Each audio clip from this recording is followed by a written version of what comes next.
The passing of my father-in-law was already a difficult reality to come to terms with, but what my husband Liam said next was utterly staggering.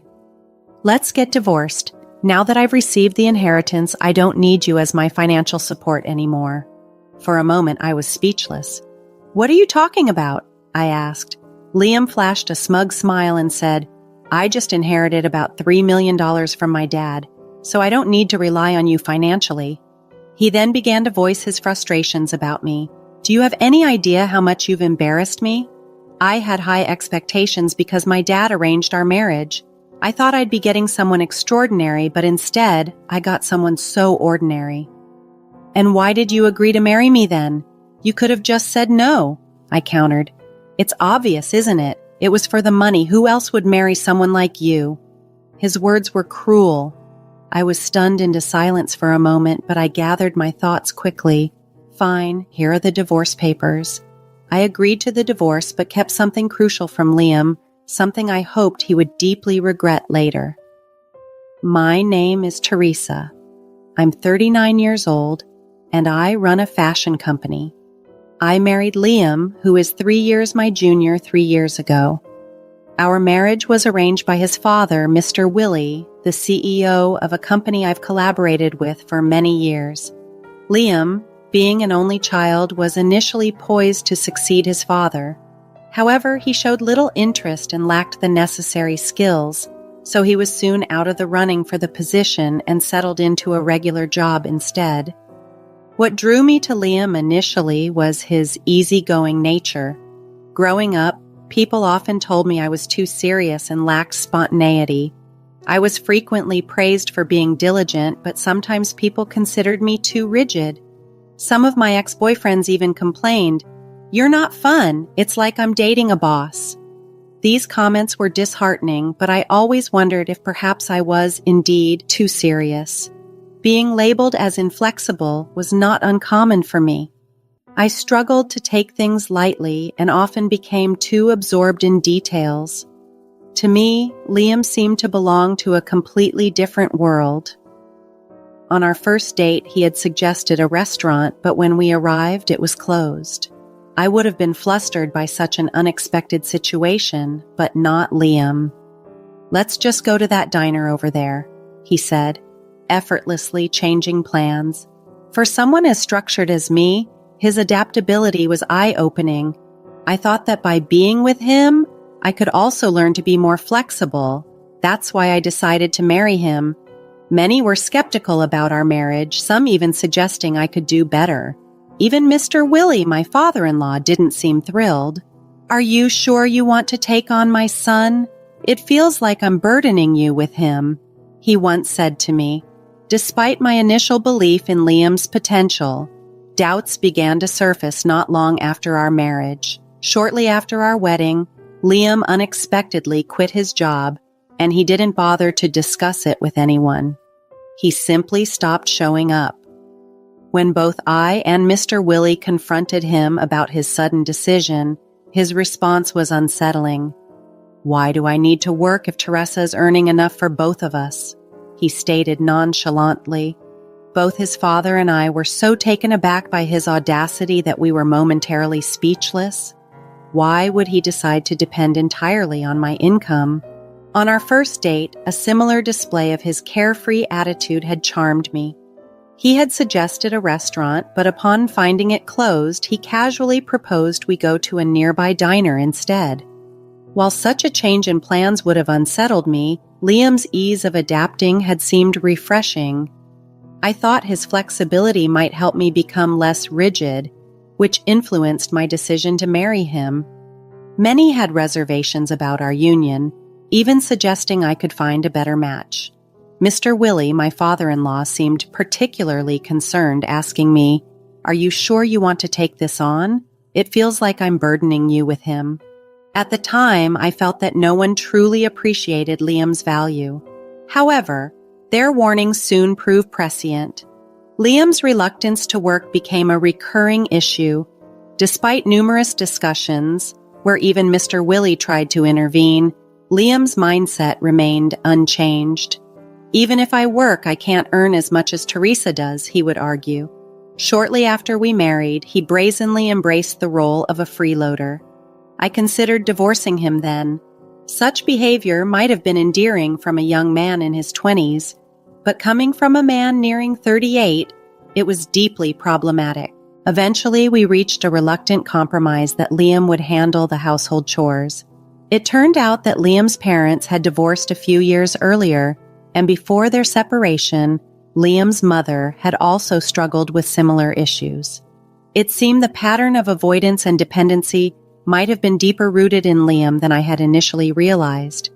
This revelation only added to the complexity of our situation, leaving me to ponder the true dynamics of our relationship and Liam's character.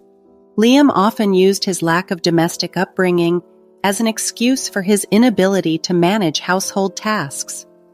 "I never learned any of this from my mother. She couldn't do anything around the house," he would say. Despite these initial shortcomings, with consistent praise and guidance from me, Liam gradually got the hang of basic chores. However, he never became particularly adept at them. Still, he seemed quite satisfied with his progress, often remarking with a hint of pride, "Thanks to me taking care of the house, Teresa can focus on work. You should be grateful." His confidence, though slightly irksome, wasn't something I wanted to challenge frequently.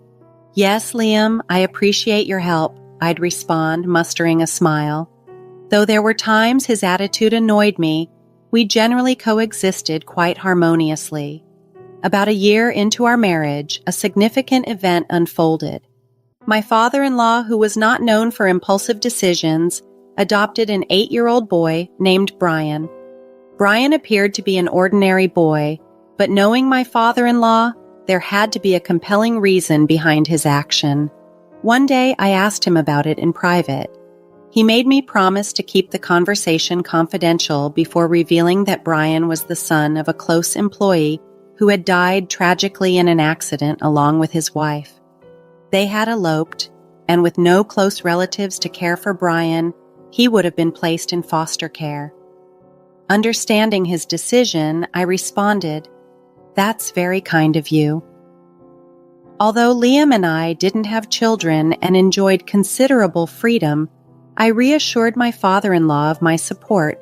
"Please rely on me if you need anything." He smiled warmly, grateful for my offer. As promised, he did turn to me for help occasionally, especially on nights when he was unable to return home due to work or other commitments. I took care of Brian during these times. Initially, Brian was a bit reserved, but he soon began to feel comfortable around me. Observing his efforts to adapt and fit in was touching. Liam, however, did not share my feelings. He seemed displeased with Brian's presence in our lives, which was understandable to some extent, given his complex feelings about his father bringing another child into our home.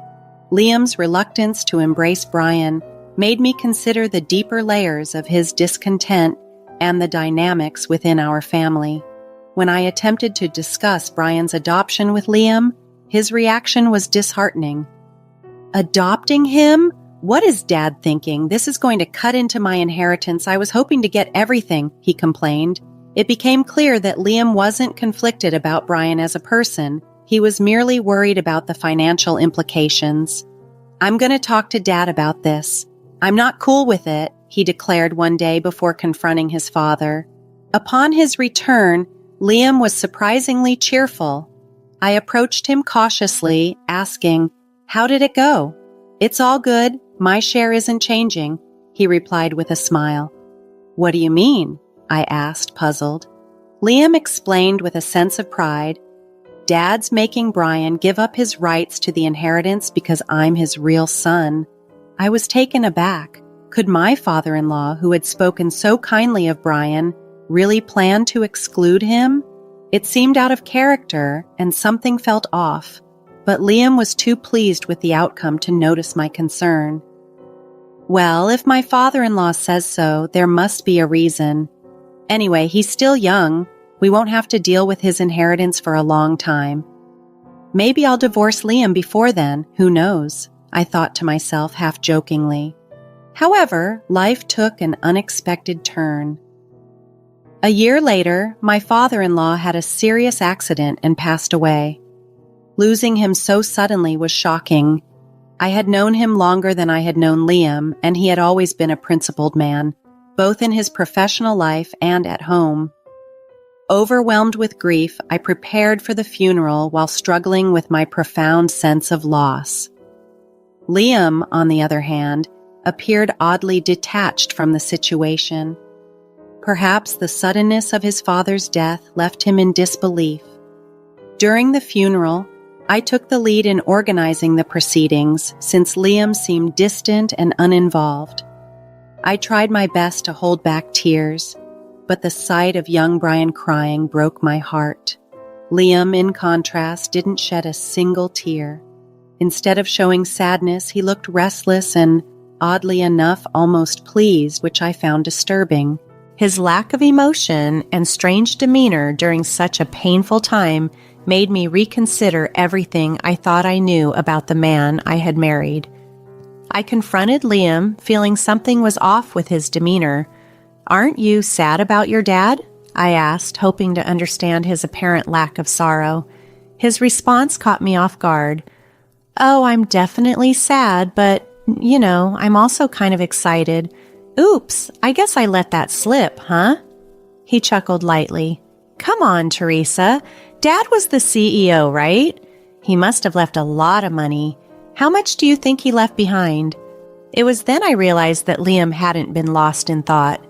From before the funeral until now, he hadn't shown any genuine grief for his father. Instead, he was smiling at the thought of the inheritance he expected to receive. "What's gotten into you?" I exclaimed, unable to hide my shock. "Well, think about it. We're divorced, my mom isn't getting any of it, and Brian, being adopted, won't get any inheritance, so it's all mine. You think I can't be happy about that?" Liam's smirk widened, his expression nearing laughter. Seeing him like that, so utterly pleased at the prospect of his gain following his father's death, was disturbing. "Say whatever you want," I said, feeling an urge to walk away. But before I could leave, there was one more thing I needed to address: Brian's situation. With my father-in-law gone, I wanted to ensure Brian had a stable home. "Liam, I've asked to let Brian stay with us for a while. If not, he might end up in foster care. I want to raise him myself. Are you okay with taking him in?" Liam surprisingly agreed with a smile. "Sure, Teresa. What you do has nothing to do with me anymore." Then he handed me a piece of paper. It was green, a divorce paper.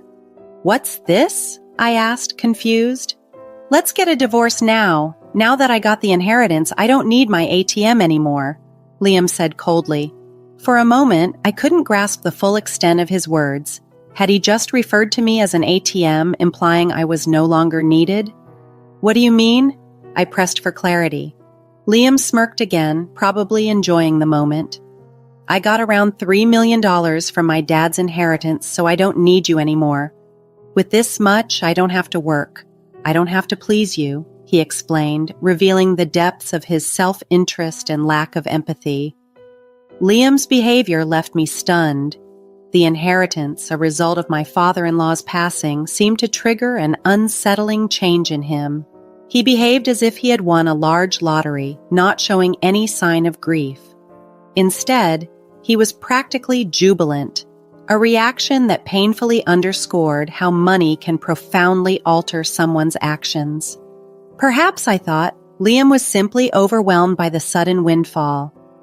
"Calm down, Liam. Let's talk about this," I urged, placing my hand on his shoulder in an attempt to ground him.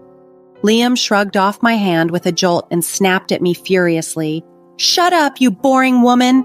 I only married you because my dad set us up and you were a CEO, but I've always felt suffocated with you." He continued to air his grievances, recounting how disappointed he was to end up with someone he deemed as mundane as me after our arranged meeting. "If that's how you felt, you could have just said no to the marriage. I never forced you," I retorted, refusing to be portrayed as the villain.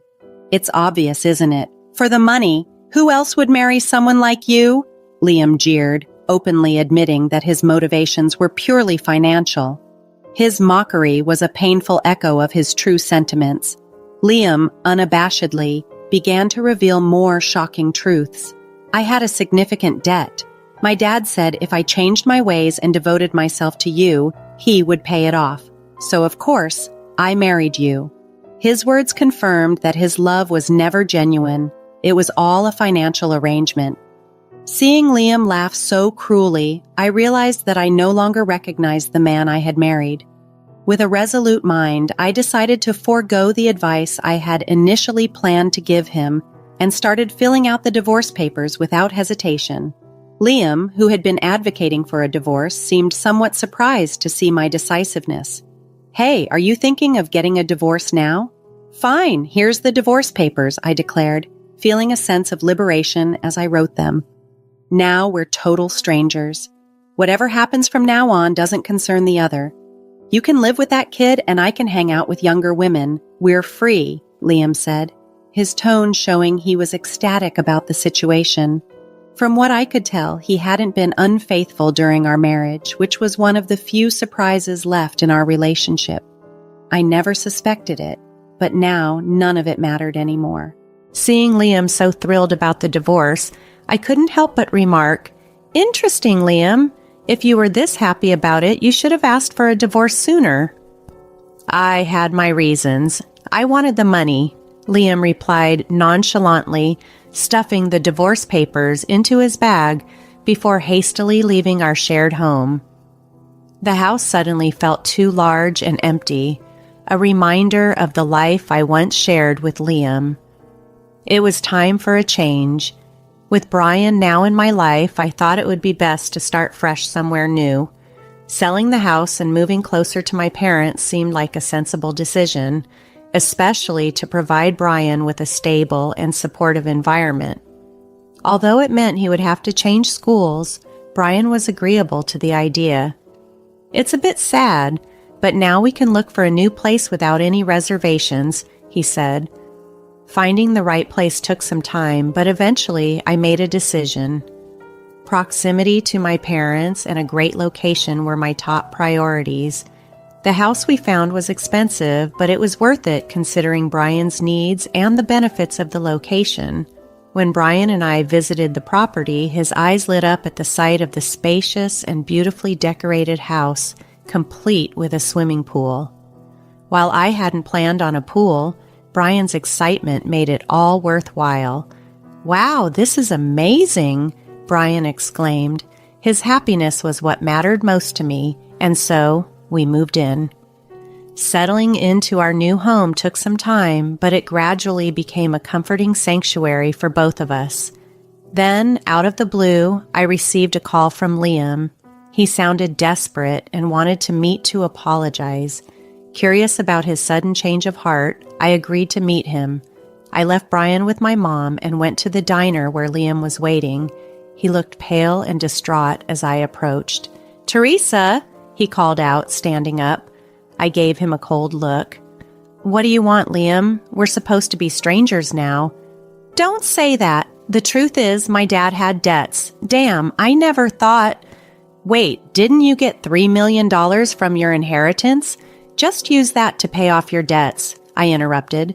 "No, the debts are more than what I inherited," Liam explained, revealing that he had inherited more financial trouble than assets. Liam looked defeated. "Teresa, you must have some savings. We used to be married. Please help me," he begged, trying to muster a charming smile. But did Liam forget how he had treated me? After all the times he made me feel insignificant, even calling me an ATM, why would I want to help him now? "You regretted marrying me, huh? After everything you said, now you want help? Well, back then, I never thought I'd be in this situation." Liam tried to justify his sudden need for help. "Sorry, I can't help you. I don't have the money," I stated firmly. "What do you mean? I heard your business is doing great," Liam argued, not ready to let go. "That's not true. I wish you'd stop blaming me for your mistakes. I'm not lying. I just don't have money to lend. Not every bank lends to everyone, right? Why would I lend if I don't expect it back?" Liam looked guilty for a moment. perhaps remembering his harsh treatment of me. Liam's lack of an apology didn't surprise me. His pride was too deep-seated. "Why are you being so cold? Do you still care about me?" he pressed, seemingly forgetting his earlier harshness. "Oh, did you forget what you said when we divorced? We're strangers now, nothing to do with each other. Weren't those your words?" His attempt to play the victim baffled me. "I might have said that, but I didn't mean it. I never thought things would end up like this," Liam confessed, a hint of sadness in his voice as he leaned on the table. He then mentioned something about life insurance, but his father's lawyer had told him he wasn't the beneficiary.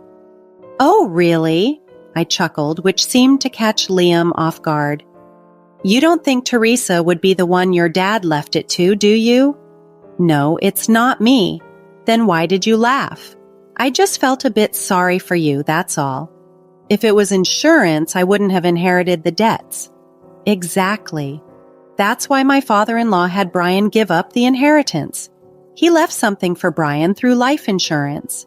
Brian was the beneficiary of my father-in-law's life insurance," I explained, clearing up his misunderstanding. "Is that all you wanted to talk about? If so, I'm leaving. There's nothing I can do for you," I stated firmly, standing up to leave. "Wait, can't we start over? I was just upset about my dad back then, but I truly care about you, Teresa," Liam pleaded. "You mean you only see me as a dollar sign, right?" I knew Liam was trying to deny it, but I wasn't fooled. "After all, I don't have a single dime to give to someone like you. Well, someone important is waiting for me at home." With that, I left the diner, hearing Liam's cries fade behind me, but they didn't affect me. I hurried home, wondering if Brian might be hungry or if he had received something from his grandma. I quickly headed to the subway station. As for Liam, I heard he's working multiple part-time jobs to pay off his debts. With no work experience, qualifications, or motivation, he couldn't secure a full-time job anywhere.